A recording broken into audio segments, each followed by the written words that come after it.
안녕하세요. 한국사회 이해과정 시간입니다. 다음 그림은 일부 국가 지도자와 관련된 내용입니다.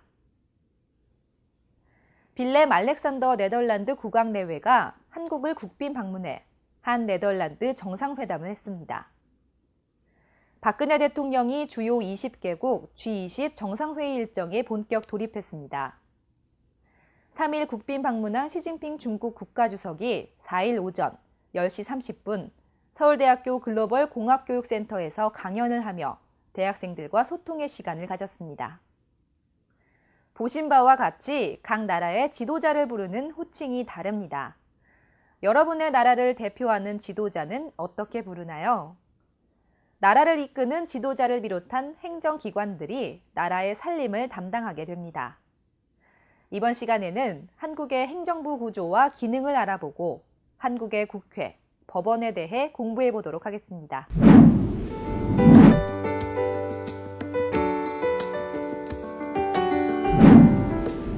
민주주의 국가에서는 국가 권력이 어느 한 기관에 집중되지 않고 적절한 균형을 이룰 수 있도록 권력을 나누어 놓고 있습니다. 이를 권력 분립이라고 합니다. 한국은 국가 권력을 행정부, 입법부, 사법부로 나눠 국가의 중요한 일을 각각 담당하고 있습니다. 행정부는 국민에게 필요한 정책을 직접 집행하면서 나라의 살림을 이끌어가는 곳입니다.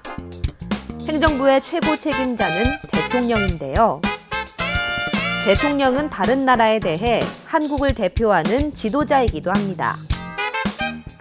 선거를 통해 선출되고 있는 대통령의 임기는 5년이고 다시 당선되는 일은 허용되지 않습니다. 국무총리는 행정부의 2인자로서 대통령을 도와 행정부의 여러 정책을 종합적으로 관리하는 역할을 맡습니다. 국무총리는 선출되는 것이 아니라 대통령의 지명과 국회의 동의를 통해 정해집니다. 행정부에는 법무부, 교육부, 안전행정부 등과 같은 여러 기관이 있고 각 기관은 장관을 중심으로 국민의 삶에 영향을 주는 여러 가지 정책을 집행하고 있습니다. 예를 들어 법무부는 한국의 법질서에 관한 일을, 교육부는 한국의 교육정책에 관한 일을, 기획재정부는 국가 경제에 관한 일들을 담당하고 있습니다. 한국의 행정부에는 어떤 것들이 있는지 지금부터 한눈에 살펴보겠습니다. 한편 대통령이 일하는 곳이 있는데요. 서울시 종로구에 위치한 청와대입니다. 청와대는 푸른색 지붕을 가진 집이라는 뜻입니다.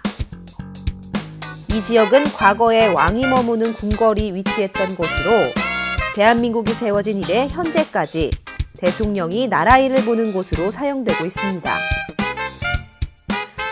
청와대는 대통령이 일을 보는 곳, 퇴근 후 쉬는 곳, 대통령을 돕는 비서들이 있는 곳, 손님이나 기자들이 머무는 곳 등으로 이루어져 있습니다. 요즘의 청와대는 단순히 대통령의 업무만 보는 것이 아니라 국민을 위한 장소로 개방하기도 하는데요. 어린이날 행사, 명사의 강연, 일반인 견학, 사랑채 결혼식 등 다양한 행사로 국민들이 쉽게 접근할 수 있게 개방을 하고 있습니다.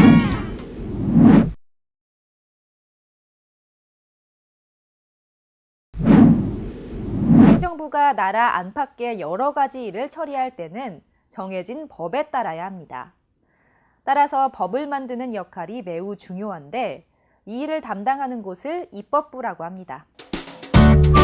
한국에서는 국회가 입법부의 역할을 담당하고 있습니다. 국회는 국민의 뜻을 반영해 국민 생활에 필요한 법을 만듭니다. 국회에서 법을 만드는 국회의원의 임기는 4년이며 대통령과 달리 여러 번 선출될 수 있습니다. 국회의원은 지역구 국회의원과 비례대표 국회의원으로 구분됩니다. 국회에서 만들어진 법이 잘 지켜지도록 하기 위해서는 사람들이 법을 잘 따랐는지 어겼는지를 판단하는 기관이 필요합니다.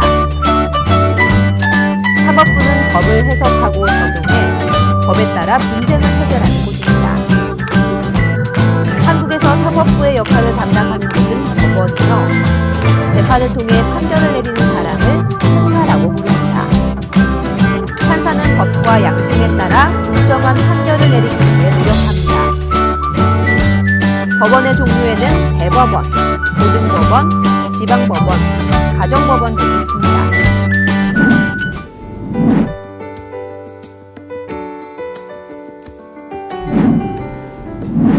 헌법은 국가를 다스리는 기본 원칙을 담고 있는 최고의 법으로 모든 법은 헌법을 따라야 합니다. 대한민국 헌법에는 국민의 기본적인 권리 및 국가기관 구성과 같은 핵심적인 내용들이 담겨 있습니다. 이와 같은 헌법의 중요성 때문에 여러 가지 법률이나 정책 등이 헌법에 어긋나지 않도록 헌법을 정확하게 해석하고 판단하는 기관이 필요합니다. 한국에서는 헌법재판소가 이 역할을 담당하고 있습니다. 헌법재판소에는 9명의 헌법재판관이 있으며 이들의 결정은 최고의 권위를 지니고 있습니다.